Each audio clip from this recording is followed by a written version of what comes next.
Dice, yeah, ay, ay.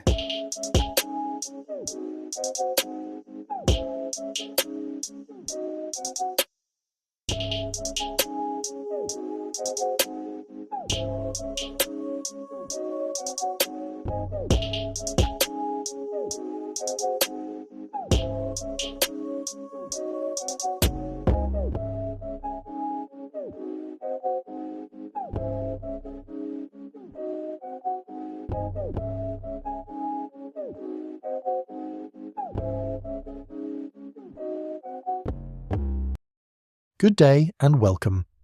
I am William, narrator for the FYI I Am Damaged podcast. What if the thing you've been bragging about is actually the slowest way to destroy your life? Tim Thomas, an ex-Special Forces operator, former MMA fighter, and now sleep and breathwork strategist who spent years weaponizing sleep deprivation on the battlefield before realizing it was quietly wrecking his body and mind. We get into how fatigue becomes an invisible business killer, why rest and recovery are the real base of the performance pyramid, and how reclaiming sleep, breath, and vulnerability turned his black belt in damage into a black belt in healing.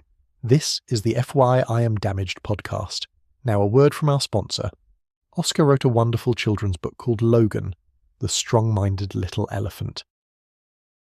Meet Logan, the strong-minded little elephant who learns that bravery isn't about being fearless. It's about believing in yourself even when you're scared. In this beautifully illustrated story, friends follow Logan through a colorful jungle as he learns to calm his worries, take deep breaths, and remind himself, I am strong, I am safe, I can do this. It's a story that helps kids, and maybe a few grown-ups too, find courage, mindfulness, and strength in their hearts. Logan, the strong-minded little elephant, by me, Oscar Luna. Available now at all major retailers and my publisher's bookstore, Milton and Hugo. Because it's up to every parent to show that their child deserves to know that strength starts from within. Thank you for joining me on another episode of FYI I Am Damaged. I'm joined by Tim Thomas. Thank you, Tim, for joining me. Oscar, great to be here. Thank you for having me. Now, Tim, jumping right into it, you're ex-Special Forces, former MMA fighter, sleep strategist, breathwork guy. What do you lead with and why when you introduce yourself to other individuals? That's a really good question. And sometimes it's like, look, I do something that's really boring, unseen, and not encouraged. I help people get a perfect night's sleep. And then they kind of stop and think, oh, actually, yeah, that's, but if I just go, oh, I help people sleep, they're like, oh, okay, whatever, right? But it's just one of those things that if you don't know the importance of it until you go without it for a period, and right now we seem to be in this culture where we're encouraged to be in this state of fatigue because somehow we equate that to we must be working hard, and then we've got the right to feel good about ourselves because I'm really tired and I must be doing some good somewhere. And yeah, believe you me, I was one of those guys that could push hard, cash in my tomorrows to live today. But I've found that if I want to see the people I care about flourish, I really have to prioritize their sleep. There's all sorts of things you can say you do for people you care about, bring your partner flowers on Valentine's Day. But I say now, if you care about somebody, you care about how they sleep. And, conversely, in the Special Forces, we used to target the enemy's sleep quite deliberately. We didn't know about the science of sleep, but we knew if we could take it out for 3 nights, it would mess them up better than a bullet. And what kind of enemy do you want? One that's not thinking clearly and is, very susceptible to suggestion, or one that's switched on, well slept, connected. And yeah, so I've just I never saw myself as someone who was all about sleep and breath, but I'm dyslexic, and I just saw the power that breath had to help people sleep and the power that sleep had in people's lives. And I'm like, well, everyone can breathe, everyone sleeps. If we can package that in a way that it's easy and accessible, then I can't do what you do, Oscar, or anyone that's listening right now. But I feel that if I could improve their sleep quality, then they've got a chance to bring their gifts into the world in a much more flourishing and generous way. Have you ever found yourself in a position to be sleep deprived in your journey in life? That was my journey in life. How much burden I could carry without flinching. It was certainly promoted within the professional fighting circles, and in the Special Forces. The whole selection process is to see who could eat 10 buckets of shit in one day and not flinch. And it was encouraged. Part of selection was 3 days, 3 nights, no sleep, no food. And you're just carrying heavy, heavy stuff the whole time. Fatigue management wasn't a thing. It was just find out who could do without and maintain that. And at about the 3 or 4 year mark, guys would get this really far away look in their eye. It's called the 1,000-mile stare, because you can push yourself and there are times to push yourself. I'm completely for pushing yourself and finding out where your potential is. I think this country was made great by people pushing themselves. But if you don't have an awareness of what it is to go from what I call the top of the performance pyramid, you're kicking ass, you're chewing bubblegum, you're achieving what you want in the world. Everyone sees it. Everyone acknowledges it. People often get a sense of self-worth from that.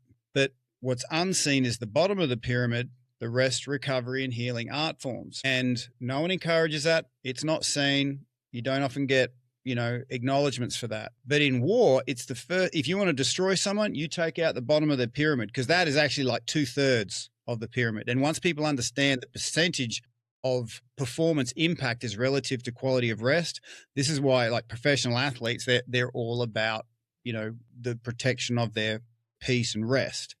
But, regular human beings often, like I never came across this awareness until I'd destroyed myself so thoroughly without sleep. So it was because I was so used to going without sleep, so used to, just eating buckets of horse shit and people going, yeah, that's really good. You're doing a good job doing that. I'm like, and then it became, a point of either breakdown or breakthrough. And I think that we were given, and this is why I like the name of your podcast, I Am Damaged, Oscar, because I think when we get damaged, and I like to think I'm a black belt in damaging myself, that means that we can become black belt healers. And we can, and it might take us a week, a year, a decade to find that healing, but I believe that's the amount of time we can save others in that process. Yeah, you get to recognize a little more, and you have a more of an awareness. So when you see somebody going through it without the awareness, then you're like, whoa, hold on a second. I've been through that. I know those steps you're taking. And it's like, you called fatigue an invisible business killer. Now, what first woke you up to the idea that burnout wasn't a motivational problem, but a biology and energy problem? Yeah. So remember how I said it's good to push yourself? And when you push yourself, when you're under duress, that creates cortisol. But that's a short-term fix. It's not healthy to do that for more than a season. Okay. So, in a lot of places you have 4 seasons. And in the summertime, you usually have more daytime than nighttime. So you have to work more and rest less. But then in wintertime, there's less work, more rest. And if you're in that continual sort of season of summer, or if I'm talking to a 5-year-old, I'm like, well, trees get energy from their leaves. But imagine if the sun was always out, it would burn out the tree. The tree would feel fried, and eventually it couldn't produce any energy, and the energy source that it had would be killing it, right? So what that means for us humans is cortisol, chronically elevated for long periods of time, destroy a lot of our systems, one of which is our hormonal system. And guys have low testosterone. And speaking of sleep, can you hear any snoring in the background? No? Now that you mentioned it, I'm hearing a little bit of something there. Hopefully it's not distracting too much. I've got a chocolate Labrador with a big buffy head, and it's so hot. He's normally an outside dog, but it's so hot in Australia right now. I've let him indoors, but he does those puppies like snores like that. And so as long as it's not too distracting, we're good. Okay. I'm a dog person, so that I do not mind at all. I've had plenty of podcast interviews where the dog joins the show and they're uninterested, they walk away. A snoring dog, hey, that's par for the course. Yeah, well, he's dreaming right now. You know when they go woo, woo, woo? I would love to see their dreams. He knows you're talking about him. He does. I like to think, because sometimes their tails wag too, and I like to think, he's playing with me, in his dream. Man, yeah, he's getting into it now. But so cortisol for too long puts your body into a fight or flight state, and systems that are important to survival are prioritized. Energy goes towards them. And a little thing that the ladies like hearing, or not like hearing, but you heard the term beauty sleep. You need your beauty sleep. Well, in your face, the collagen that we have is attached by these little proteins. And those proteins once you're in high cortisol for too long, those proteins get cannibalized in your own system because, collagen in your face is no longer a priority. So have you ever seen those people that have aged prematurely? Oh, you've had a hard life. Well, there's draggy good face. reason for that. There's a really good reason for that. So there's a whole lot of systems that go offline when your system is in, fight or flight survival mode. And you don't have to be in a war zone to have that response. Your perception of threat is what sort of perpetuates that.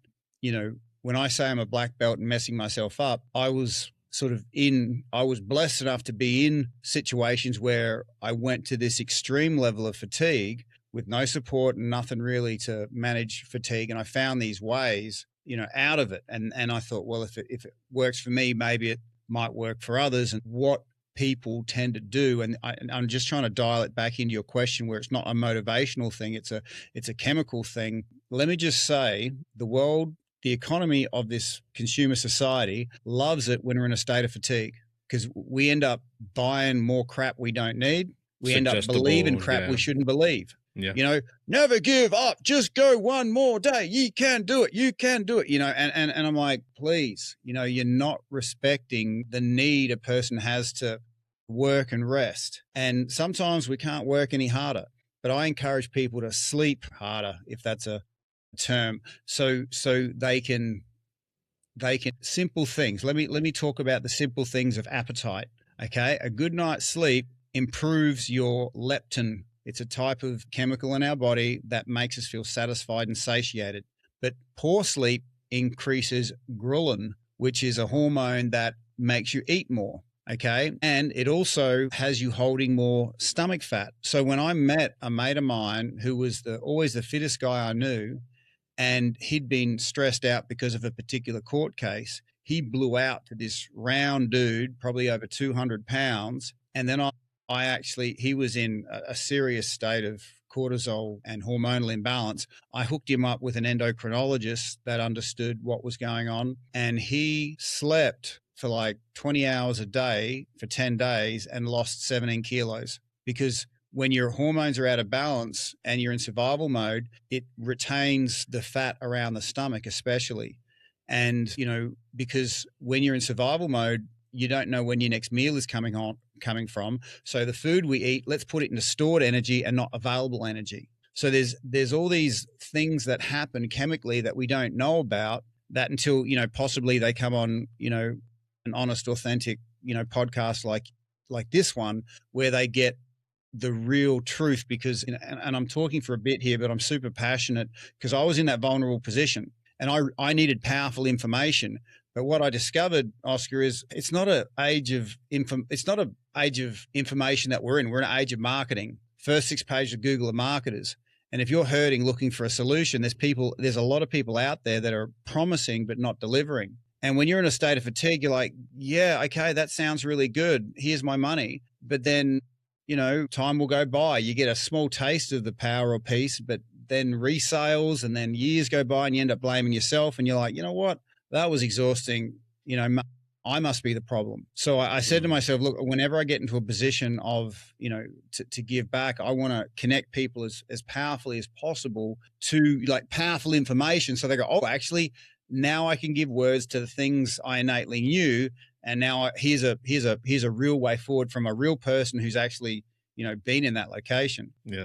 And trust me, don't worry. I want to make sure that I make my podcast about my guests, and I want to make sure that you get across everything that you need to make sure that everyone can connect with you and understand how passionate you are about what you do. And that's the reason why I wanted you on the show, because I really see the passion in it, because I can relate to all of that. Now, you grew up in Australia, and like you said, and you've navigated dyslexia and eventually ended up in special forces and pro fighting. Looking back, how do those early experiences shape the way you think about stress and performance? I mean, you are more than the usual person. You're operating at a top tier level, and not many people can relate to that. and they think if I'm not operating at his level or any other person that is showing how they're top tier physically, when people need to, I feel they need to realize, okay, what's my peak? Mountains come in different sizes. And although I may not be a Mount Everest, I can be a Kilimanjaro, I could be X, Y, or Z. And please let us know about the way you think about stress and performance. Yeah, look, and well framed, because I don't believe everyone was born equal, and I don't like the saying that everyone's special. It sort of leads to a certain point of entitlement. What I've learned is that energy is like money, and how you invest it is how you get it back. And everyone's got a unique energy signature, unique energy portfolio. Some aren't as obvious as others, you know. And this world is very visual. So it's all about what it looks like, you know. So you might see someone that looks a certain way, and there seems to be this assumption that they must be going really well in all these other areas of their life. That's not always an accurate assumption. So what I'm getting at here is what I discovered was growing up, no one knew what dyslexia was. They had just told me I was stupid, right? And you tell a kid that enough, that's what they do. That's what they believe. It's okay, the sky's blue, my name's Tim and I'm stupid, right? And there came a point where I was like, you know what, screw everybody. What gives me a good return on my energy? And for whatever reason, it was doing physical things. And I always felt a bit smarter after doing something physical. And what I'm sort of speaking to here is some people, they can invest $10 in playing guitar and they'll get $10,000 back. Man, that's my thing. That's my connection. You know, it's like a shares portfolio. If you had 3 shares that if you put $1 in, you get $1,000 back. Well, that's my thing. But I put $1,000 in that one, I get $1 back. You know, there comes a point where everyone's saying, oh, put $1,000 in there and get $1 back. And there comes a point you're like, you know what, screw you guys. I have to go with what my inner compass says here. And it's one thing to know that, but then the next thing is to create mastery of whatever it is. You know, I'm only using guitar playing as an example. I'm not a guitar player, but to me, your destiny isn't really mystical. It's literally looking at the things that you get the most reward from. And they're not always easy things, and it's not always comfortable, but you can go through that discomfort because you know of the return that's going to go into it. And I know I can tell my energy states when I'm only looking at the investment capital, not the return. Okay. So this morning I was in a bit of a muck because I had a massive day yesterday, you know, 4 a.m. to 9 p.m. just full on. And this morning I'm like, I do not want to get in my ice bath. Okay. Australia's really hot. We don't have the luxury of just rolling in the front lawn to get, you know, ice in our bodies. And I was staring at how much that experience would cost me. I had to look at, well, how much am I going to get from that? So a lot of people get stuck at, oh, this thing's going to cost me $10. It's going to cost me $10 to talk to that person or to be nice to that cashier at the supermarket. You know, I and this was a hard fought lesson. I came across this investment thing when I had a neighbor. He was on drugs. He jumped the fence one night and he was bashing on the front door. And I'm like, this is perfect. This is like Darwin. He didn't know me. And I'm like, this is going to make the papers as some ice idiot tried to break in the home of an Australian commando. And this is what happened. You know, I'm like, okay, this is going down. He didn't get through. But then the next day I'm like, I need to speak to this man because I can't live in fear of it happening again. And if I'm going to speak to him, I have to give him a clean space because people with a strung out nervous system, they've got a really sharp antenna for bullshit or insincerity. So I'm like, okay, I'm going to create a clean space so I can really talk to this guy. And as I go to the fence to do it, I feel this almost like a heart attack drop me. And I sort of lean up against the car and sit down. And there was such a part of me going, this mother trucker does not deserve this. He took from me, you know, and I'm sort of sitting with this. And what I realized is it's going to cost me about $1,000 of energy to speak to this guy and to create that clean space with him. That's what it's going to cost me now. Or I could do nothing and it's going to cost me $300 every week for as long as we live here. And I'm like, no, okay, I'm good. I am actually good with spending the $1,000 right now. And I had as clean a conversation with him.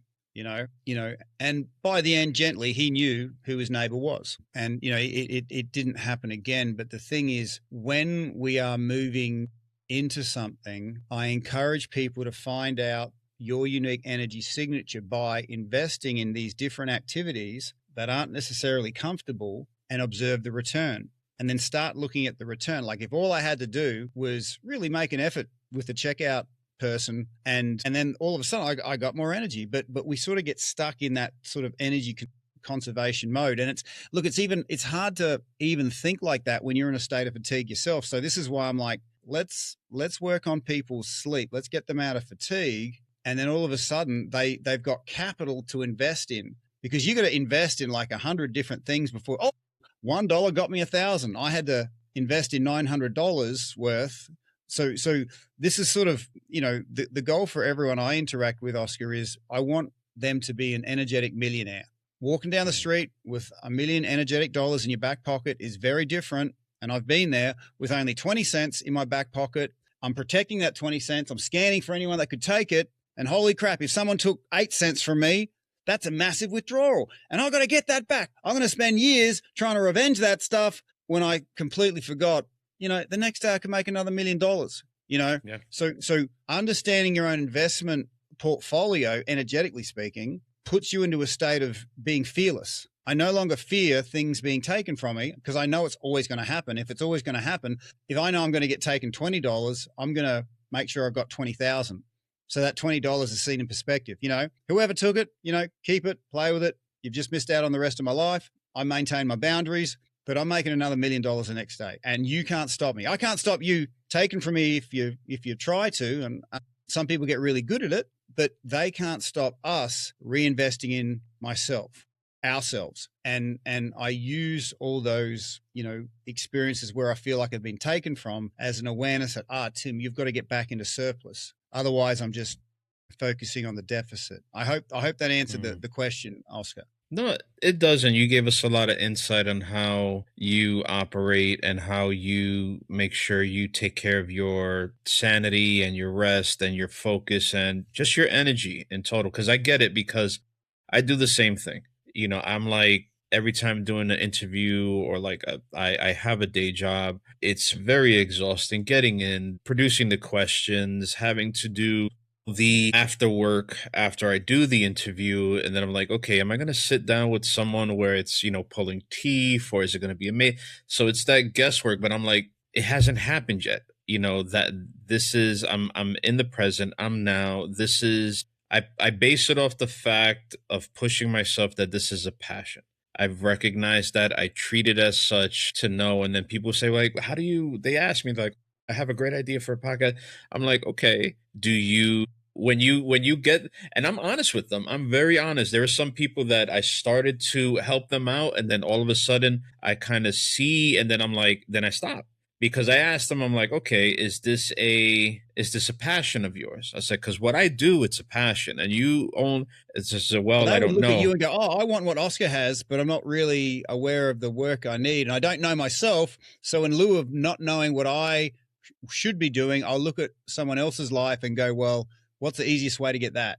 Did I hear that right? They don't know about, and I said, look, I can give you the inside deal.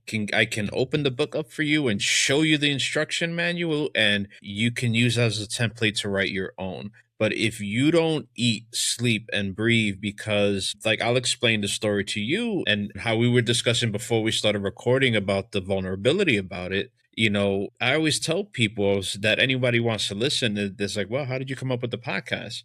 And how does it become a passion? How is it, Tim, it's like what, 4 years? You're episode 60. And I'm like, wow, I never thought I could have gotten here. And I was in 2022, was doing some freelancing work. They call it independent contracting, just making some extra money.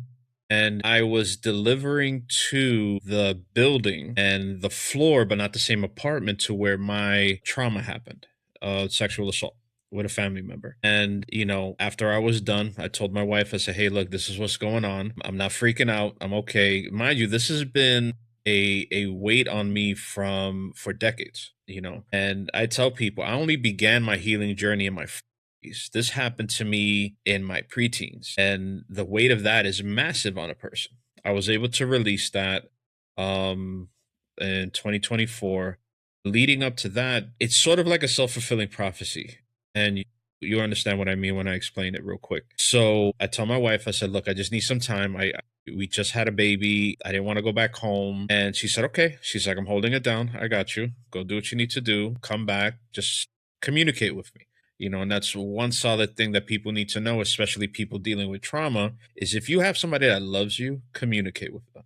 It works. So I go off somewhere. I think I went to a park or somewhere or whatever. So I'm standing there, and Tim is like, it just came to me. Everything.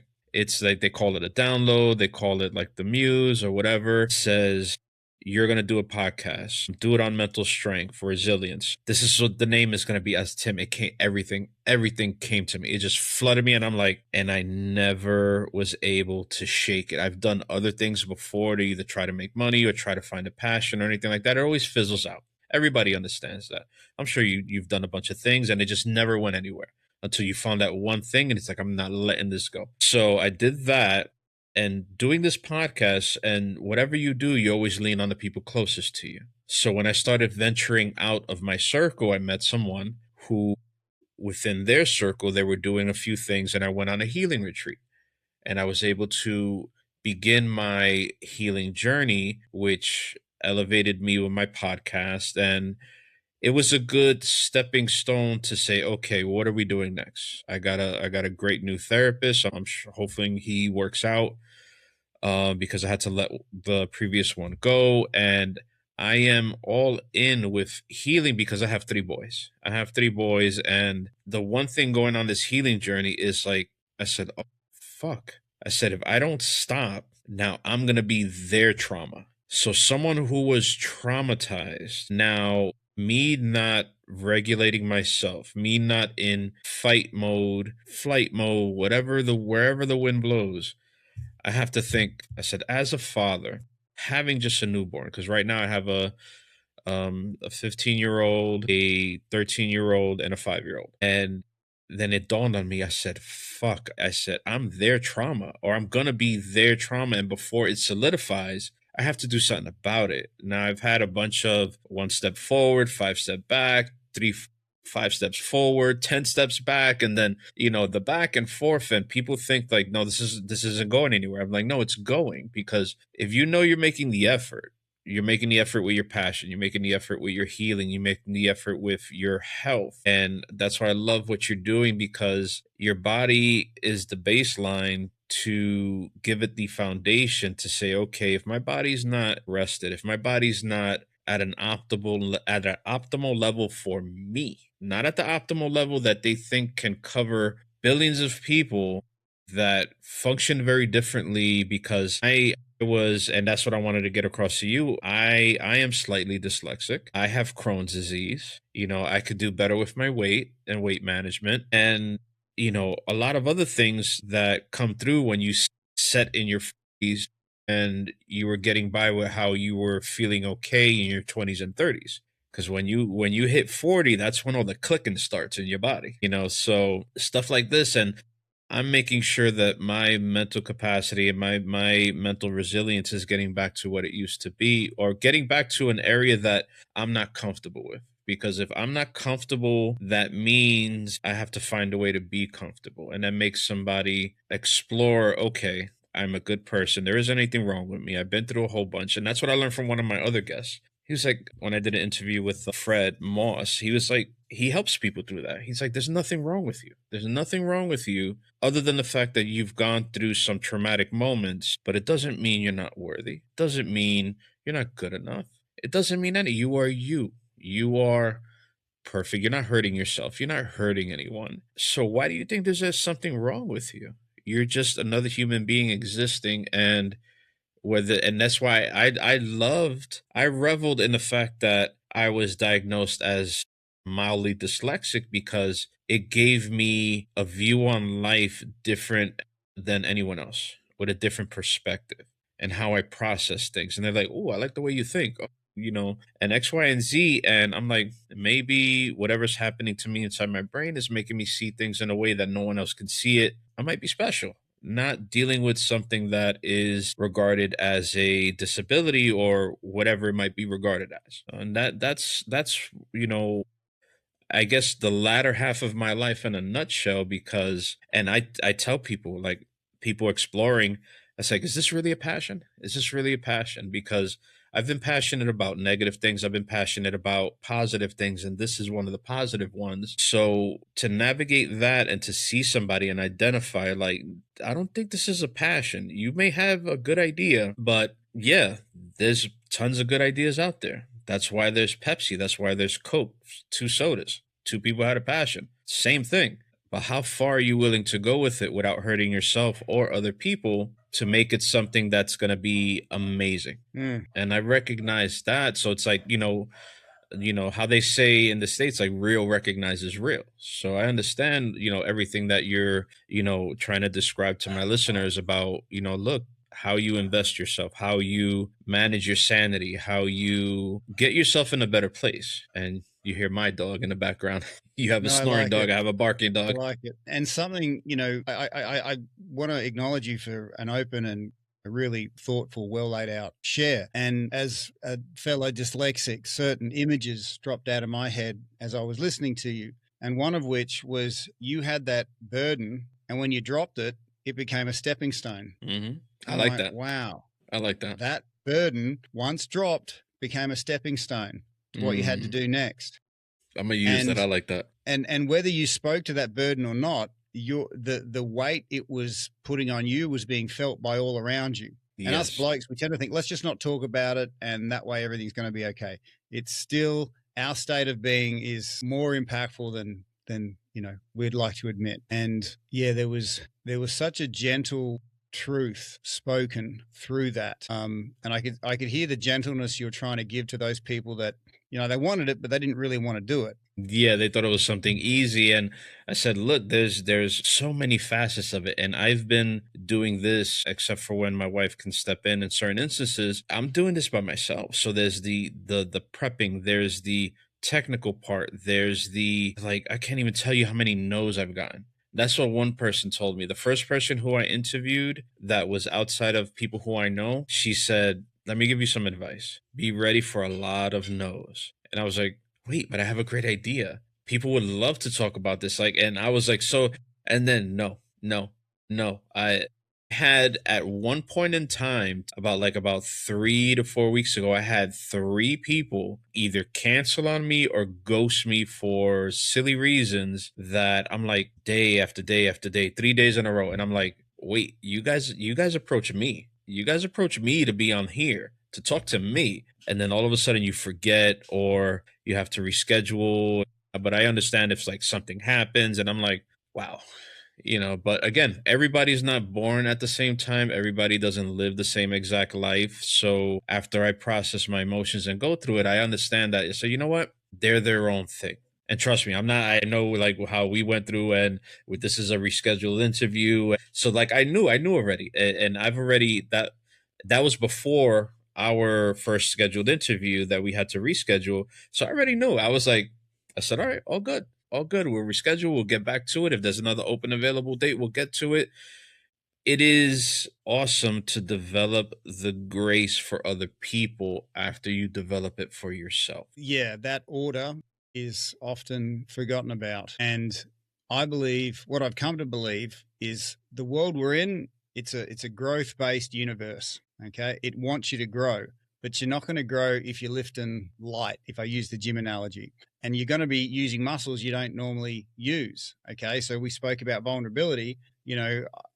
That's not a muscle I was trained to use. And I feel something's wrong when I feel that weak. And I feel like something bad's going to happen because I've dropped my guard for a second. But what I've observed is the more I go into that vulnerability, and you have to understand, like physically speaking, a muscle has to be partly destroyed for it to then become stronger.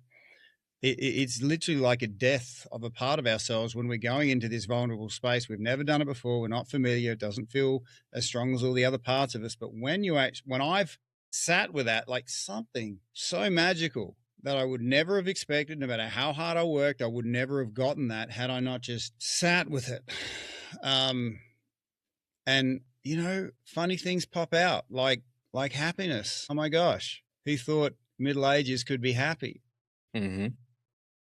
Because, to me, middle age is It's the time in your life when all the stuff that you've been ignoring, all the dumb shit you didn't know you were doing, everyone else saw it, but you didn't, all your blind spots, they reach this critical mass, you know? And again, the economy we're in loves it when we're in this space because they love pouring free dopamine over dysfunction. You know, I used to pour a lot of alcohol on my imbalance. There's no shortage of pills to take, you know, legal pills from the doctor. You know, I lost 6 years of my life to pills because I didn't know breath work could help me sleep better than a pill.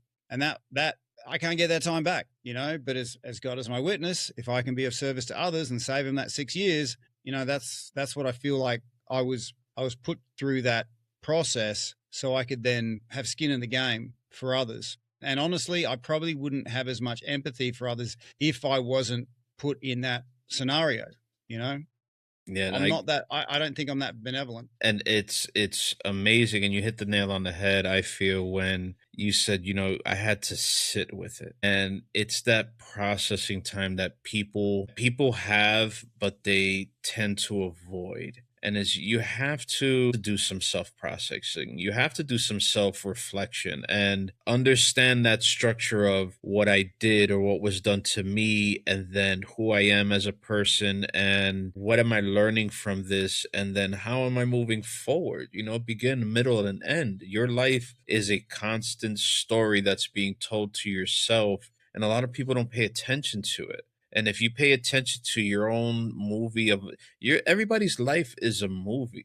And sometimes you do have to step out of yourself to be like, do the how they do in football, do the replays and understand, okay, this is what happened, this is what happened, this happened, and I didn't see it, and but now I do. And what am I learning from this? I'd love to throw something in with that because the times when we're not conscious that we're in a movie, I've observed there's all these other a-holes that are annoying me, you know, driving to this, and they've been put in my life to drive to the surface all the parts of me that are unhealed or are imbalanced or are blocked, you know, and I am attracting that person to me. It's like the universe is sending this doctor that touches you all over, and you're like, oh, that hurts, don't touch my rib. And I'm like, well, I have to touch the rib to find out what exactly is needed for healing. And yet we can, in our society, we can sort of live a life where we sort of protect that. We're not fully functioning. There's imbalances, but there's also artificial ways to create balance. You know, shut up until I've had a coffee. If I'm on my game, I observe that it's not other people annoying me or triggering me. That's spirit saying there's a part of you that you've essentially, as I see it in Tim's words, I've not let love into that part of me. I've not let the spirit into that part of me because I've got that blockage. And I believe that all pain is related to some blockage. And what that looks like in real life, I'm quite a fan of looking at the sunrise. And because there's a lot of frequencies of light that goes through your eyes that interact very favorably with your whole body, free good stuff. And when I'm trying to get into that space of real connection, Oscar, there's a saying, lo, I stand at the door and knock. The spirit's always knocking. It's not forcing anything. And when I'm trying to get into this really good state and there's some guy that pissed me off last week and I want to have a go because I'm right and he's wrong, that's the spirit going, hey, knock, knock, knock. There's a place you have not let the spirit in. You haven't let love in. You're still holding a blockage. And I can feel it physically. I'm like, okay, that's where the tension is. You know what? And I've heard this said before. When I realize that, you know, the patience of this loving divine spirit has been patiently waiting at the door saying, I'm here, but I won't force it. You have to open the door. When I literally open that door, there's a physical reaction, but there's also a bit of a mantra I've heard elsewhere. I'm so sorry. Please forgive me. Thank you. I love you. Thank you. I love you. And then it just starts gushing into this place that I just slammed the door in the face of, you know, and more often than not starts gushing out my eyeballs too. Cause you actually like, oh my gosh, thank you for showing me where I'd slammed that door in your face and I kept it locked. And thank you for sending all those people to drive to the surface, you know, all those places that I didn't know I'd slammed that door. And I like to also say is those individuals that start getting curious about doing better for their body, doing better through sleep and healthy eating and every other positive method is also protect your sanity against people who kind of are reflective of that bad joke of, oh hey, I went to the doctor and I told him, hey, I got a pain in my side I have a pain in my side when I lean this way. And, well, don't lean that way. Dude, I'm trying to let you know, like, there's something going on. And then people have those friends who are like, well, what do you want me to do? Then don't do that. Then don't talk to that person. And the person doesn't have the capacity or the way to tell them, I'm going through something. I'm trying to express and decompress, and you're being an asshole right now. But then again, because of the way you are, if they would recognize, you know what, everybody goes through their own thing. And look, I get it. If you're not in a place to hold space for me, then don't expect me to come to you when I have a sort of deep moment. And they're like, well, why you didn't come to me in the first place? Well, you weren't ready for me to come to you in the first place. And I had to protect myself from you in a sense. I tell people, look, I love you and this and that. Like I walked away from something to be like, I'm protecting my sanity. I'm protecting myself from being used. I'm protecting myself to better myself with the things that I'm putting forth. It's like, right now I have the podcast.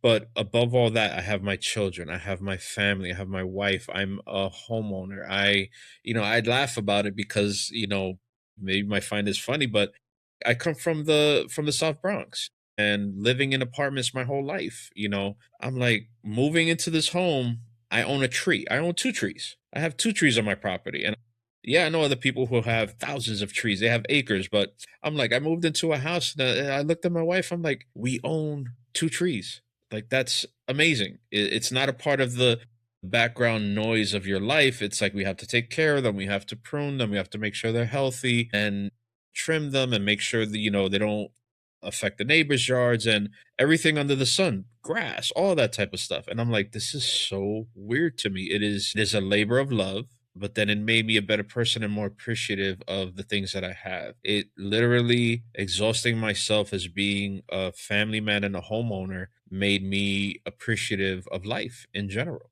because it's something that, yes, it could be lost, but I'm doing my damn best to not lose it as everybody else is who has that within their life. And what I'm hearing is, those two trees, life is a bit harder having them around, but it's a whole lot richer. Absolutely. Absolutely. I It's probably can't harder having front. kids around too, And I We mean, won't say that about the wives. We won't say that about the wives. the trees don't hug me back. My kids do, but I appreciate all of them, from the dog to the trees to even the raccoons that just pass by in the night and go through the garbage cans and all that stuff. Like, I appreciate all of that. There's I hear people with homes around like complaining and I got to do with this and never ends and everything. Like, I get it. I let them decompress, but I'm like, and they said, what about you? I said, no, I deal with the same thing, but I love it. I was never from that. I was from something else that was a little more rougher, but so I mean, this is a cakewalk for me. I Yeah, love it. interesting. You didn't let someone else's thought patterns influence yours. You made up your Mm, own. And isn't that interesting? Should we let other people determine how we feel about stuff? Or should we be absolutely the not. ones? Yeah. Yeah, or enlighten them to say, look, you got a lot of stuff on you. Like, what's going on? You okay? And I love showing that care, that uninitiated respect to say, how are you? Not talking about the weather, not talking about this, like, are you okay? Everything's all right. And you see, like, when my son was in the hospital because he had a very bad accident to his leg, the surgeon, I met her in the hallway, and I need to get back on my game because she wanted to be interviewed as well. I got to follow up with that. She said, I was speaking with her, and I said, we talked about everything, about my son and everything, what's going to be happening, is convalescing and everything. And I said, how are you doing? Like, I know you're going through a lot. You got surgery after surgery after surgery, and God knows what else you have on your plate. But how are you? She paused and she was like, nobody ever asked me that. Everybody's, of course, because of the nature of being in a children's hospital, everybody's focused on what they're going through. Like, the person that is helping heal your child, they're a human being too. Yeah, wow. I just saw something there. You help create the magic in that doctor, that other person, by allowing them to be vulnerable for a second, even if it's just a second. Ugh. Yeah. Dr. Lodescar from the Maria Ferrari School. Write it down. Yeah, You got to no, follow her up now. Okay, what are you going to give your no, word to here? And when are you going to follow her up? Let's speak it out loud. that Tim, that's why I love you, brother. That's gonna be, I promise, this week or next. And once I do, whether she says yes or no, I'll let you know that I did it. Because it's like, now I have her card. I always carry it around with me, but it's like my intentions haven't been heightened. Now it has. And I'm definitely gonna put that branch out there again, and hopefully she's ready. And if she does it, then I did the best I could. Regardless, you said you were going to do it and you did it. That's what the universe listens to. Mm-hmm. And it possibly won't get the outcome you want, but that, in whatever form it takes, is going to hit the ground and be another stepping stone. That's right. But if we say, yeah, I'm going to, but then don't, universe hears that, well, I'm not going to give you the stuff that you speak into existence. And this is why, buddies who understand will go, okay, you've given your word. What can I do to help you fulfill on that? Not just go, well, I'm standing here with a clock. I'm going to be here with you because I know when you win, ultimately I win. I had to go to Afghanistan to realize I'm pretty thick-skinned. And when the person next to me is stronger, I'm stronger. And even if I had that lesson learned from almost selfish reasons, because who do I want around me when good times turn bad, in a war zone? Fatigued, disconnected guys, or rested, connected, switched on. And so it's not just in my DNA now, Oscar. I actually see that we were all given names, but I'm not actually Tim. I'm another form of Oscar, okay? I'm another form of Tim. Yeah. And as much as, a nose could have a conversation with the hand and go, you look nothing like me. You can't even smell anything. And the hand's like, you can't pick up nothing. You can't even pick yourself. But they don't see the connection and they don't see how needed they are. Mm-hmm. Or if I'm speaking on this subject of interconnectedness, I sort of put it like, well, to my gym bros, you see these guys going to the gym and they're just working their arms and they just look like a set of arms walking around the place. I put it to them that if you're just working your arms, you're not fully strong. Mm. Oscar, if you can hear me, this has just frozen. And I'm really hoping. There we go. You hear me? Got me. Where did you lose me? When you were talking about gym bros. Gym bros. So we had a little technical difficulty issue, and we're going to continue on. I have no idea, but it doesn't matter. It doesn't matter. Exactly. I still have us at the timer going, so I think we're good.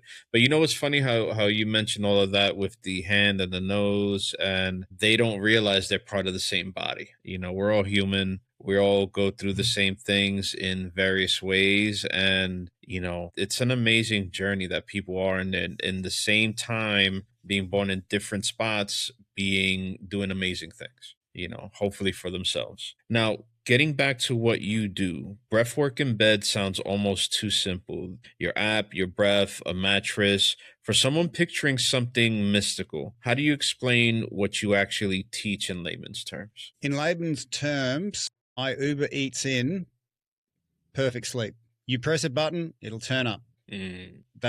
That's as simple as it gets, because people are fatigued. They don't want a list of 6 things they have to do. They're fatigued because they've already got so much on their plate. So being that person in fatigue, I don't want someone telling me extra stuff I've got to do. I don't want, a stupid app hard to negotiate. I just want to press a button and get what I want. And that's what breathwork in bed does. There's a type of breathwork you get that if you just listen to and breathe in and out according to that cadence, your bed will turn into a cloud tonight. And then getting out of bed, a lot of people struggle, and this is the real game changer.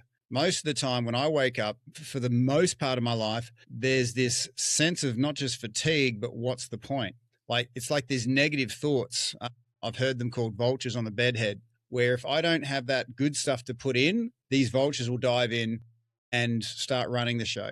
And if I lose the first 5 minutes of the day, I've lost the day. So the real game changer for me was have that button there to tell you to, before you get out of bed, stay in bed, connect to your breath, work certain points where there's stuck energy. And then bit by bit by bit, you start feeling a whole lot more connected. So it's the ease of access to this stuff that's what sets it apart, because everyone knows how to breathe. Everyone knows certain things, but to have it when you need it, as you need it. At 2 a.m., it's your best friend. And on a number of occasions, it has saved my skin at 2 a.m. And I can tell you now, it's a whole lot more healthy laying there doing breath work than laying there with your brain going, why aren't I sleeping? This is annoying me. That rumination. So ultimately, the easiness of this breath work in bed and the experience of, oh, that cost me $1, I got $100 back, I'll do more. And that's sort of my vision for people, to not just sleep better, but to understand that sleep is the soil from which everything grows. And just like the soil is unseen, and if people say, oh, I'm not getting the fruit in my life that I want, there's lots of people out there that'll sell you stuff to try and have you getting better fruit. But someone who understands how the energy system of trees work, they'll go into the unseen. They'll go into where the real power is, because people can't work any harder than they're working, but they can rest better. And the really exciting thing here is it starts with sleep, but what they discover is everyone's got these dormant seeds of uniqueness, seeds of greatness that start naturally flourishing once the soil improves. And so my stand for people is to not go through life and not know what kind of seeds they have lying dormant. Now, Breathwork in Bed started as work with veterans and helped raise over $1 million for mental health initiatives. What did those programs teach you about what did those programs teach you about what actually moves the needle for people who are right on the edge? Well, we discovered there was some things that weren't seen on the spreadsheet, Oscar, because for more than a decade, I've worked in a very tough area of healing, and that's the veteran space, because like I said, these are guys are black belts and damaging themselves. And so they're quite acute in their symptoms. So if something's not working, they'll tell you straight away. And so through my own experience and then through proven programs that we set up, the two things that weren't on the spreadsheet was understanding how pain worked. Okay. And it doesn't matter if the pain's physical or emotional. It doesn't matter if you're a veteran, a mum, a dad, a corporate, whether it's from cancer or a relationship. Pain gets to a duration or intensity where it transforms, Oscar, without the person even knowing, into loneliness, isolation. I'm the only person going through this. It's too hard to interact with anybody. And that's so counter to what we're born to be. We're born to be connected. Oscar, if you knew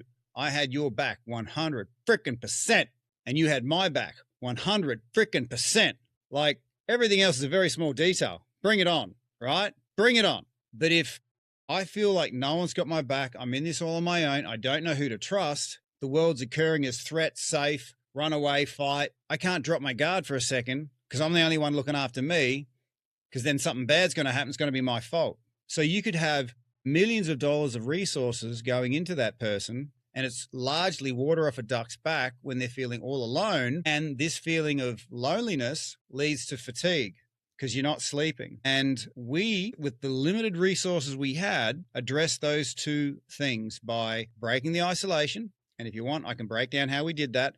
And secondly, we got them out of fatigue. So we measured the success of all our programs, Oscar, in the metric of sleep, how much it improved their sleep.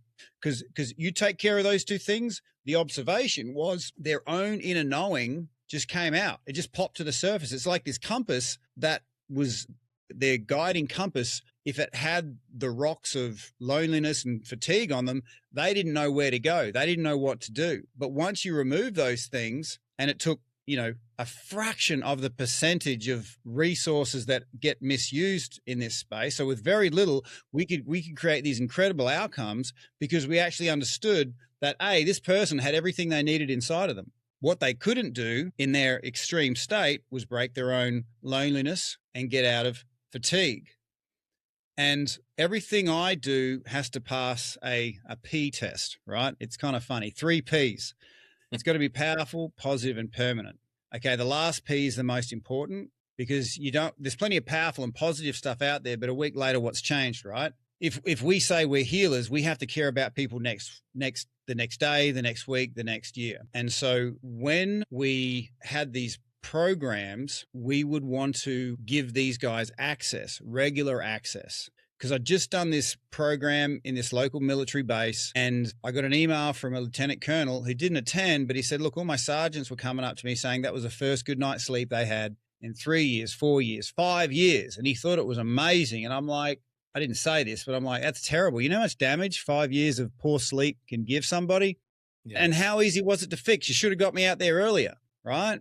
But what he said next made me realize I was failing. He said, it was good when you're there, but what have you got when you're not there? And I'm like, oh, shit, I'm not permanent. If I failed my own P test, so I withdrew from public life, and I'm like, well, how do I create access to people's medicine cabinets? Because when you start doing breath work, you realize you weren't issued a set of lungs. You're given a medicine cabinet with a lot of different shelves. You can breathe a certain way to elicit a certain response, but it does need to be guided to get that medicinal response, right? So 2 years out of the public life, tens of thousands of dollars, I created this very simple breathwork in bed app.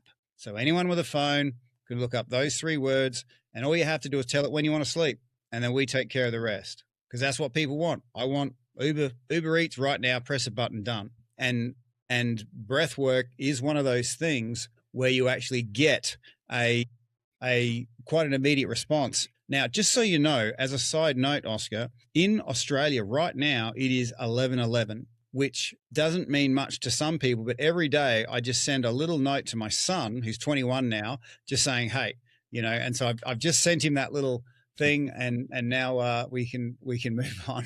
You know what's funny about that? That's my oldest son's birthday, 11. Huh. Yeah, he's my oldest. He's my heart. I love all of them. He's my firstborn. And and a lot of people need to understand this, because sometimes it's hard to understand. It's be graceful with a father who wasn't raised either correctly or without a father. And that's why it always struck me, because I'm like, crap, I didn't have a traditional father for me in that role. And then now I have 3 boys, and I'm like, that was another shit moment. And I'm like, how am I going to do this? Like, I kind of overcorrected, pulled myself back, under discipline. And so I'm like, you have to give grace to men to find that happy medium to raise another man. It's not easy, but it's very fulfilling, and it goes into your investment. Like I've exhausted myself to the point where I'm at a negative balance, but I'm doing my best to raise men, and it's not easy, because having boys is one thing, but then you're raising however many kids you have is however many personalities you have to deal with. And some people would rather deal with one person who has multiple personalities. That's not easy as well, but I would rather deal with a single kid with a single personality. I mean, come on. My oldest is reserved. My middle kid is expressive and has a artist spirit. They're all intelligent. The 5-year-old, he's just energetically, he's fucking nuts, and I love him. He's gonna be great. He took it to heart when I was doing my IT work for the fire department in New York City. And he's like, I want to be a firefighter. Take him to the to the fire stations and all this type of stuff. And it seems like, and then I see it too. It's like it's a passion of his. So I'm like, oh, I look at my wife. I'm like, he's not letting this go. Okay, so let's steer him in the right direction. And funny thing is, this house was only owned by one other family, and their family it still is in the Yonkers Fire Department. So there's a lot of kind of passive synchronicity in our lives, and we love it. We kind of see everything for what it is. And, to have that and to recognize it, and going through what I'm going through, and I'm like, no, I have to take care of myself. I've been it all comes down to bringing it to this point, is that I'm making sure that, my sleep is paramount. Making sure that, I'm sharing this. I'm going to be sharing this with my wife, because, she wakes me up at like 2 a.m, and I'm looking over, and then she starts scrolling on her phone, and I'm like, you okay? So I'm worried about this, I'm that, I can't sleep. And I'm like, okay, before I just be like, all right, whatever. And then just try and go back to sleep, but then I can't go back to sleep. And the cycle just builds and builds and builds. Yeah. Yeah. And it happens so normally. Everyone thinks you can't do anything about it. Everyone thinks, well, if you want to do something about it, you got to take a pill. no one actually knows. Like, we all own bodies, but we just don't know how amazing they are. And also too, it's amazing to breathe yourself, but to breathe with another person, even dogs, you get in sync with their breathing, or they're very sensitive to the way you breathe. Next time you're around your dog, start going and make that noise, and it'll kind of freak out, right? And humans do that too. And when I was going through my divorce, I used to drink a lot. And I thought, wouldn't it be great to have a non-chemical way to connect to I call her my then wife. I don't call her my ex-wife because it's more of a positive attractant. And so within the BreathWork in Bed app, there's couples breathwork where it's as simple as holding hands. One person guides the breath with gentle hand pressure. The other person guides the breath. And just being aware of the collective inhale and exhale has this wonderful disruption of any blockages to get back to this charge point. Because that blue light from your phone, that unearned dopamine that's burning out your receptors, that then feeds more of that behavior. And the reason why I worked as hard as I did to create this app for ease of access is because the world we're in likes to give you quick fixes. So I had to be just as quick, but give them the good stuff and not the crap stuff, and give them a quick win. If you're open to it, Oscar, I'd love to show you a little breathwork technique that you or your listeners can use to help pull them back into a sense of centeredness very rapidly. Before we do, I do want to mention that if people are not aware that you can turn off that blue light effect on your phone in case they're worried about it and it's affecting how they are, their sleep, and what they're exposed to, go into your settings. And I know I did this on my Android phone. I don't know if you can do it with your iPhone, but look for the settings or get yourself a pair of glasses. Yeah, I mean, I look like some sort of, I don't know, Ali G, the old comedian. He used to wear those. So they're blue light blocking glasses that I'll sometimes wear at nighttime. So if I'm looking at the TV, I won't have those blue lights because we don't know it, but our whole body is a light receptive organic solar panel pretty much. Hence my, attraction to morning light going through your eyeballs on your skin. That sequence of colors is a natural antidepressant. And then that sequence of colors at sunset is in reverse. It creates the melatonin, gets you ready to go back into your cave, gets you ready to, connect with your loved ones. And so light discipline is a thing. And they've found that blue light, we cannot stop it once it goes through our eyes and starts saying, you're awake, you're awake, you're awake. So breath work is one way to create a deeper connection than trying to feed the sense of imbalance, if that makes sense. But is there anything else you want to share before I show you a little technique? Well, my next to last question, that men still treat burnout like a badge of honor. From your own journey through your life, what would you say to the guy who thinks I'll sleep when I'm dead is still a smart strategy? You'll get ahead in the short term. You will. All right. It's like sprinting at the front of a marathon. And some people are built for a bit less sleep than others. But the data is in. People who don't sleep, they die early, they underperform. There's a whole lot, there is a host of data that is in around fatigue. And the corporates know this because if sleep deprived people, because their immune system's compromised, they take almost twice as many sick days as their well-rested counterparts. And it's not just absenteeism, it's presenteeism. You can be 30 to 40% less productive in your workplace, even though you're telling yourself, I'm turning up every day and rah. No, there is an impact to that. And most every preventable disease is increased with sleep deprivation. Fun fact, the likelihood of mental health onset is increased by 200 to 300%. When I saw that statistic, I'm like, well, surely it would be benefited by 200 to 300% if we could improve sleep.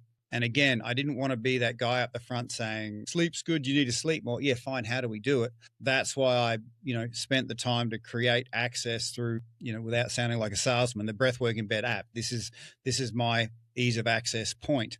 That's the permanence you were talking about. That's one of the things to say, hey, look, put in the work, put in the effort, and you will get your return. It needs investment to be returned. And how you saying, when that lieutenant colonel told you, well, it's great when you're here, but when you're not, Now, you're doing it in the best form or fashion with what technology allows. That is commendable because people would see that as a stopping point. And it's like, okay, I'll do what I can. And then next thing you know, they're sleep deprived because they're running from place to place, person to person, always on the phone, doing this, doing that. Okay, I am tearing myself down to build other people up. And that's not sustainable because then you're the one that needs more help than those who are helping. Yeah. Yeah. And you know what? Kids don't do what they're told. They'll see what they'll do what you do, you know? And I want to show you something. I'm going to see if I can share a screen here. Here we go. I'm going to share this. All right. Can you see that? Yes. So that's my boy Corbin. He just got his blue belt in Brazilian Jiu-Jitsu. Nice. And very, very proud moment. But the funny thing was his coach said, look, the titles, the state titles are coming up, fight in your blue belt. Fight as a white belt, and then afterwards you'll get your blue belt. And that's what happened to me when I was a white belt, right? But I said to my son, I said, look, Corbin, I want to have a talk to you about something that no one spoke to me about.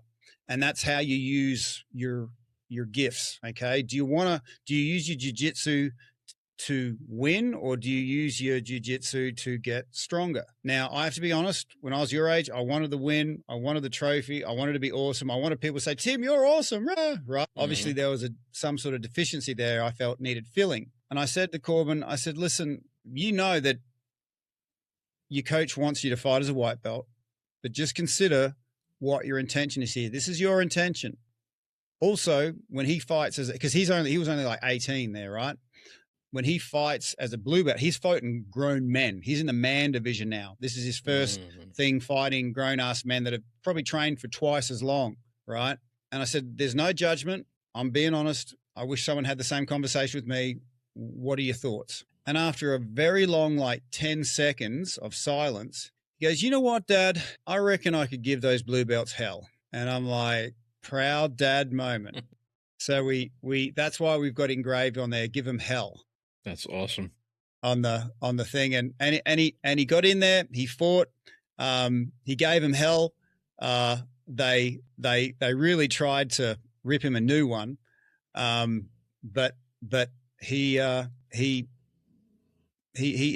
fulfilled on his word. He said, I'm going to do it. And he did it. That's awesome.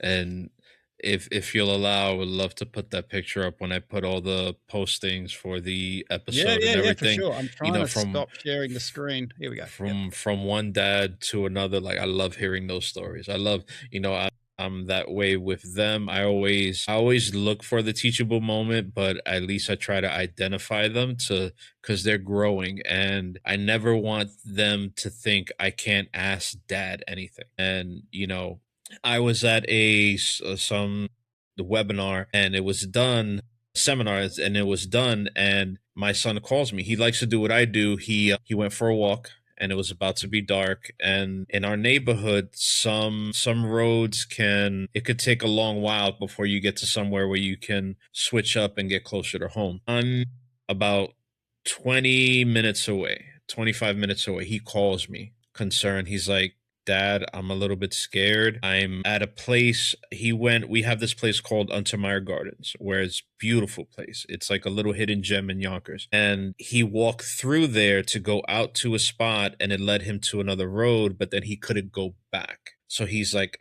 I kind of don't know where I'm at, and I don't know how to get home, and I can't go through the park to get to the normal road that is closer to the house, and I could walk back home, and it's about to get dark. I was like, say no more. I told my wife, everything's okay. He is in a little situation. I'm going to go meet him. And then I'm doing about like 80 or 90 on the highway. I'm being careful of the people around me, because that has consequences as well. There's a time to break the rules. Yeah, exactly. And I'm on the phone with him. I said, look, drop a pin. Let me know where you're at. I said, I know where you're at. Go here. Go now. He's like, but Dad, I could just sit down and wait for you.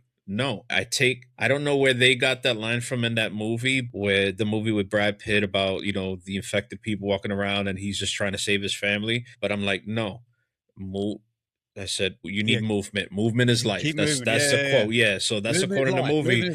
But I told him, I said, no, you need to move. you need to move. I said, I know where you're at. I need you to go up this road. And because on the road that he was is called Warburton, the lights, the street lights, they're few and far between and they're not as bright.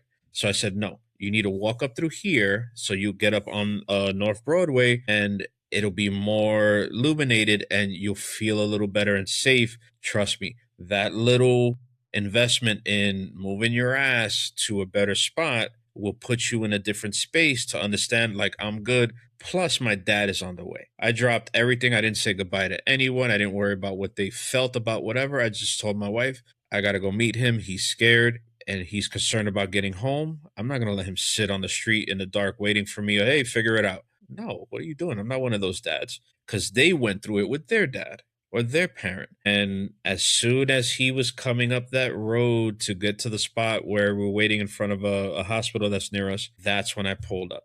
And I could have swear as soon as I stopped, you could hear the wheels like stop sizzling because of how like fast I was going. And, you know, he got in. He's like, I was like, you're right. You good? He's like, yeah, I'm good.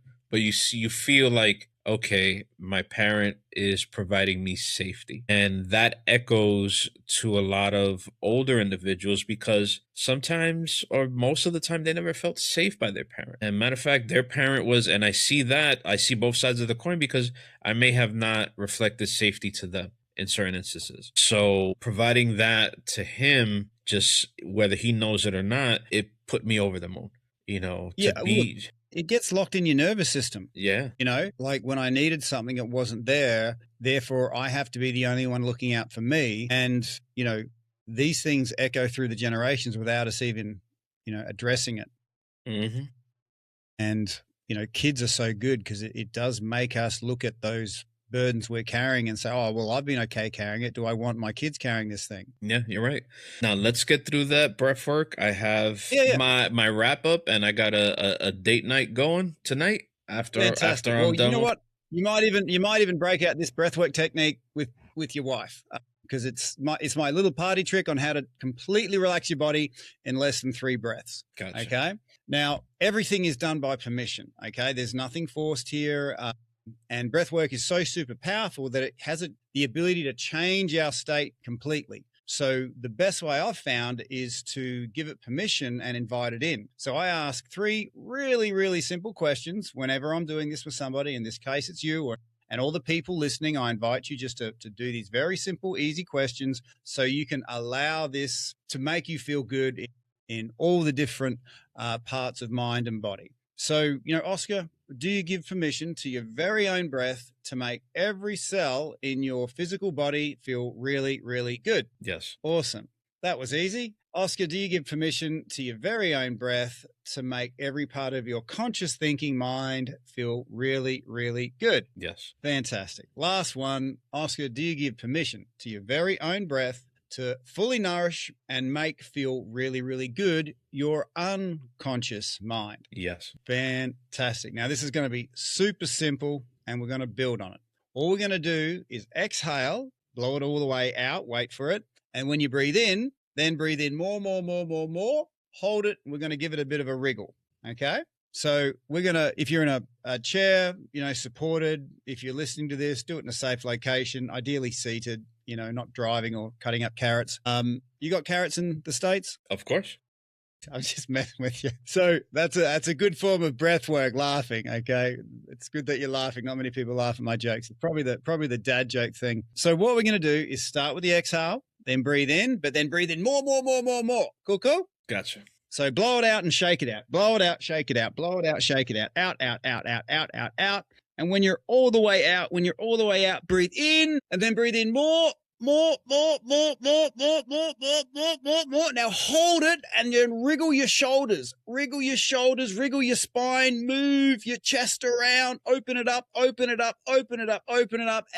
I want you to let it out with a big sigh. Nice. And just let your energy wash through your body and register what it's like to have a breath of air going through your body, your conscious and unconscious mind. This is your sovereign energy. We are going through the theory, and this is the practical impact of our own sovereign, accessible energy. Felt a nice little tingly there for a second, like right in, you know, And that's good because it's great to do those permissions in the beginning, because you get to that point where it's like, you can't do anything unless you're allowed, but it's no, this is something good.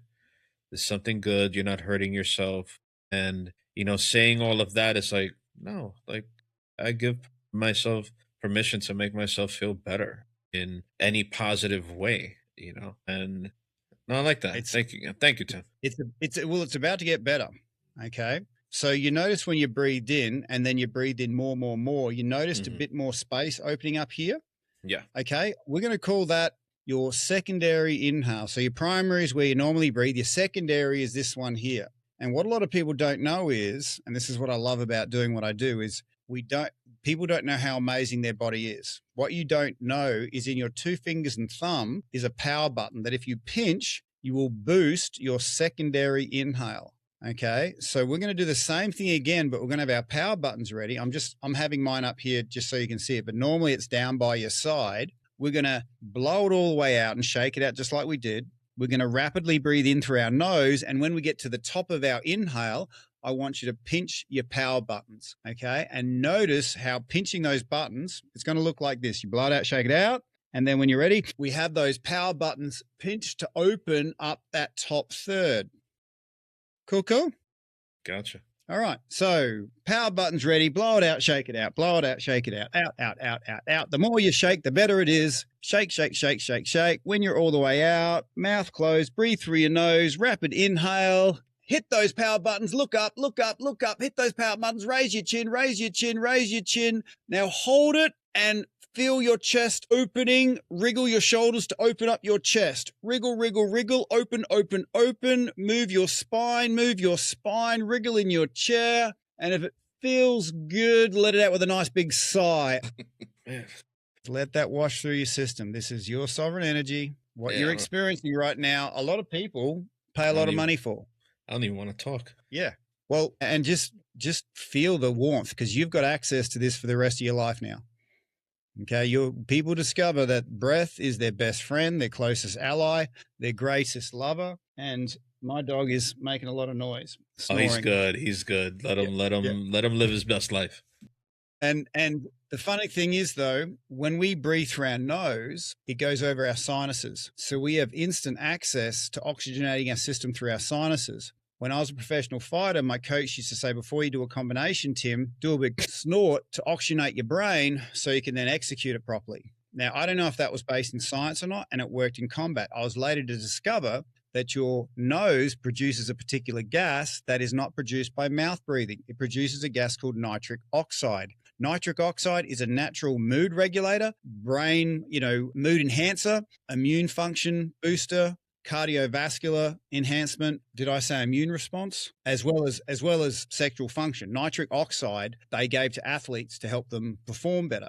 And it's only produced when we breathe through our nose. So this time, as a little bit of an experiment, we're going to blow it out, shake it out, and we're going to try and double the speed of our inhale through our nose. So when we're all the way out, try and really snort that air like you're trying to snort it straight through your nose into your brain as you raise your chin and hit those power buttons. Okay. Cool? Cool. All right. So power buttons ready. Blow it out, shake it out. Blow it out, shake it out. Shake as much as you can. Out, out, out. Shake, shake, shake, shake, shake, shake. All the way out. And then when you're ready, rapid inhale. Hit those power buttons, chin to the ceiling. Chin, chin, chin, lean back. Open, open, open, open. Hold it and let that chest open up. Wriggle your shoulders. Feel your chest opening like a flower. Feel it opening. Wriggle that rib cage. Wriggle, wriggle, wriggle. And I just invite you to put your hand over your mouth and let out a big yawn. Hand over your mouth, let out a big yawn. Big yawn. Put me in a different mood for my date night, Tim. Oh, yeah. I really appreciate you, Tim. Thank you. I wasn't expecting this, but it's one of those, I don't have expectations, but I love the unexpected. And with all of this stuff you have in your repertoire, with what you do, where's the best place for listeners to connect with you, explore breathwork in bed, or bring you into their company if they want to turn rest into a real performance advantage? Sure. Well, 3 words, breathwork in bed. Across all socials, professional inquiries through LinkedIn, But if people want to turn their bed into a cloud tonight, listeners, I'm giving a 28-day free trial of the BreathWork in Bed app. Put in BreathWork in Bed in your phone. Tell it when you want to sleep. We take care of the rest. And there is couples breathwork, which is absolutely amazing. There is no AI voices. It's all real, rigid, human voices. I didn't want anything artificial to go into people's unconscious. So yeah, that is my gift. And if you enjoyed doing that little breath exercise with me and Oscar, that is like the front of house sampler. If you come through the restaurant doors, there's a whole buffet waiting for you. Thank you, Tim. I appreciate your time, your expertise, your connection, your charisma, everything about you. I am, very humbled to know that someone like you sought me out, and, it's been a great interview.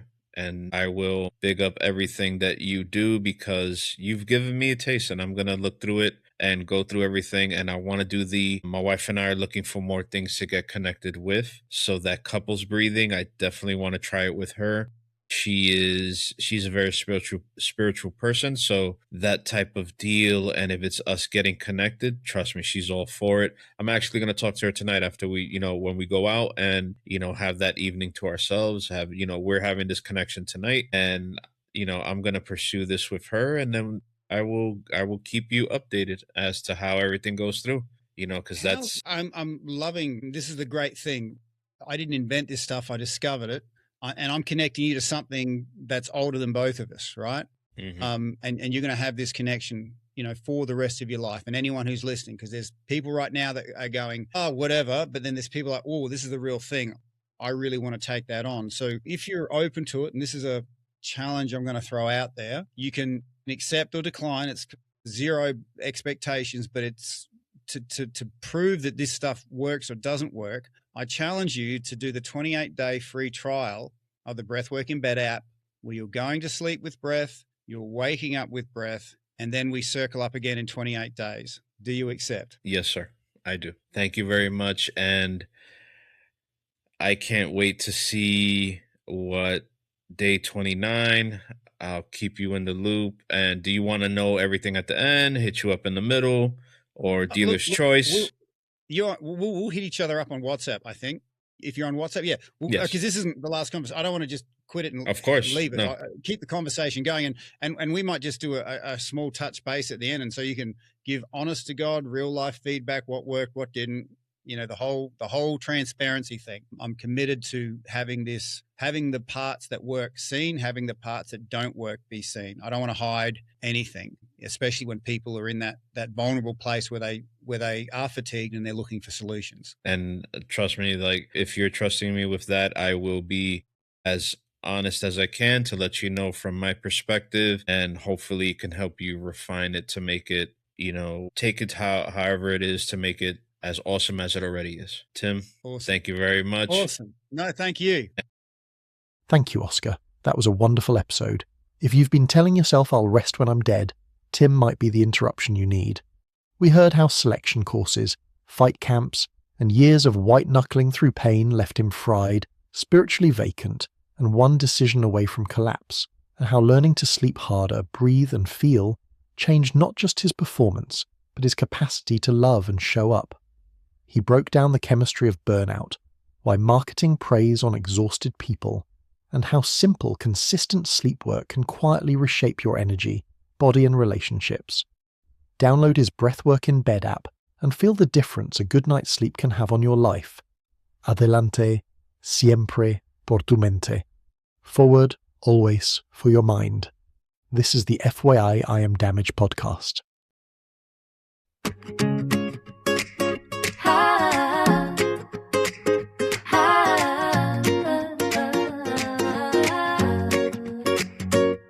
In the bright green jungle where the tall trees sway, lived a little elephant who felt big feelings. Every day Logan loved to splash and play by the riverside, but sometimes wobbly legs made him wanna run and hide. Taught me doing flips like a stormy shaking drum. A tiny voice inside him whispered, what if I can't have fun?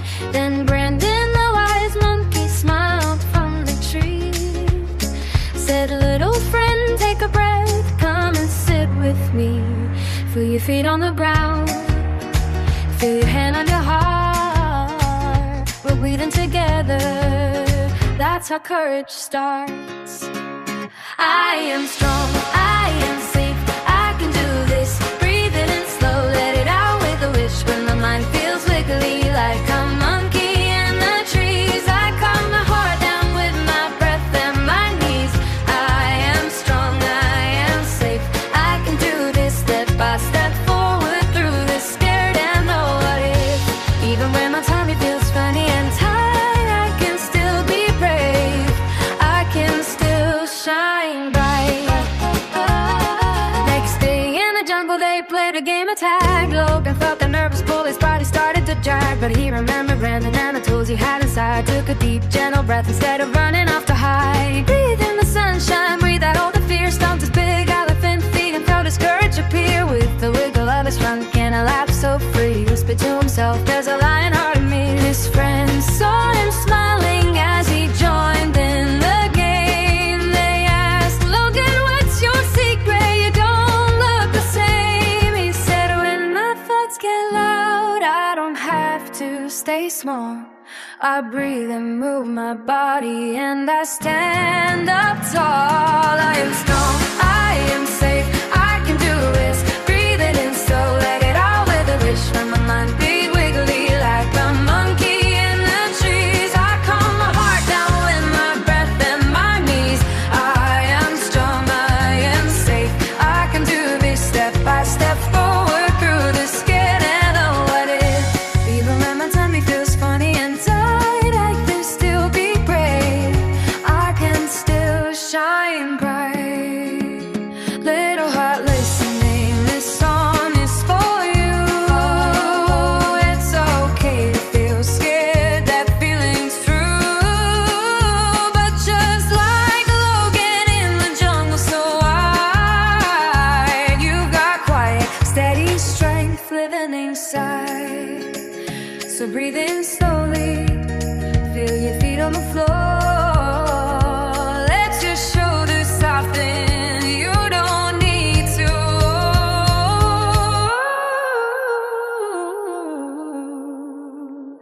Whisper to yourself when the worries rush through. I am strong, I am safe, and I know what to do. I am strong, I am safe, I can do this. Breathe it in slow, let it out with a wish. When my mind feels wiggly like a monkey in the trees, I calm my heart down with my breath and my knees. I am strong, I am safe, I can do this. Step by step forward through the skin and know what is. Logan showed the jungle and I show the world. There's a strong minded hero in every boy and girl. In the bright green jungle when the stars shine above, brave little hearts fall asleep feeling safe.